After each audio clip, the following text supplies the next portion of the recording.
जय हिंद दोस्तों। आज हमारी कहानी आधारित है एक खान बाबा पे। तो एक खान बाबा थे जो कि प्रतिदिन पान वाले की दुकान पर जाया करते थे। उनके पास के बगल में ही थी दुकान और उस पर वो प्रतिदिन पान खाया करते थे।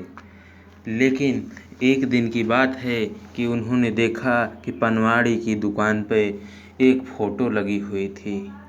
उस फ़ोटो को उन्होंने देखकर उन्होंने उस पान वाले से भाई से पूछा कि भाई, इस जो बच्चा है इसने चप्पल क्यों नहीं पहना है।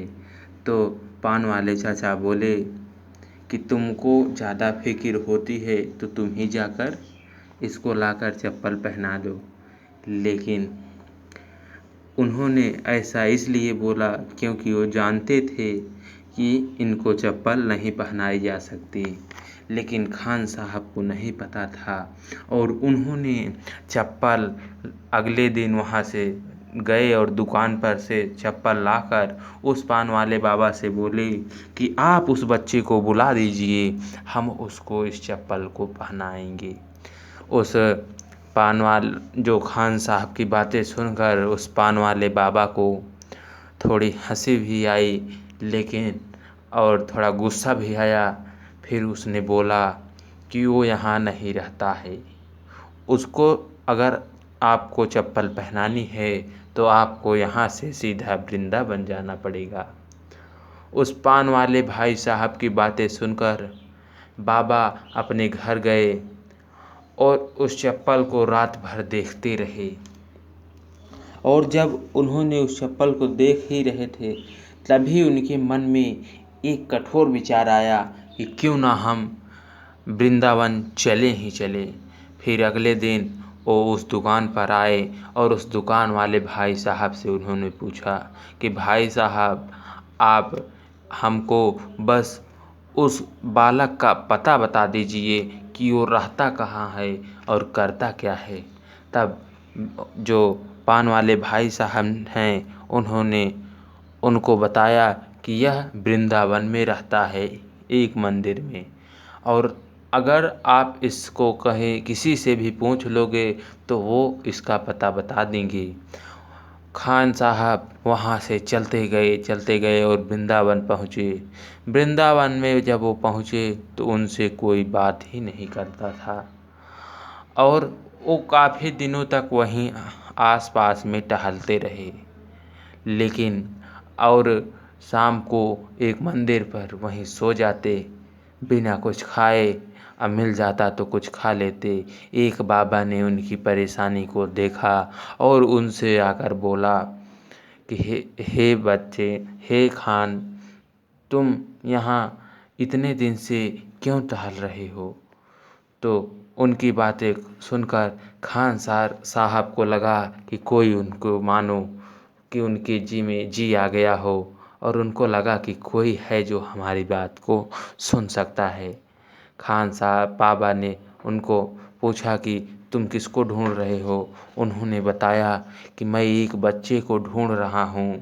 तो बाबा ने उनसे पूछा कि उसका हुलिया क्या है। तो खान साहब ने बताया उसका हुलिया। तो बाबा ने भी उसका हुलिया और अच्छी तरह बताया कि वो बाँसुरी भी लिया होगा और उसका पूरा शरीर नीला होगा, श्याम वर्ण होगा।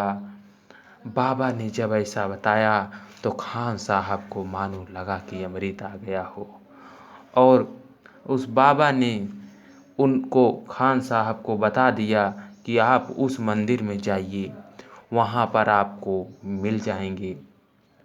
खान साहब ने उस मंदिर की तरफ प्रस्थान किया, लेकिन वहाँ के पुजारी ने उनको रोक दिया। कहा कि आप दूसरी जाति के हो, आप मंदिर में नहीं जा सकते। तब खान साहब ने उस पुजारी से बहुत मिन्नतें की कि हे पुजारी, आप हमको अंदर जाने दीजिए, हमको बहुत ज़रूरी काम है उनसे।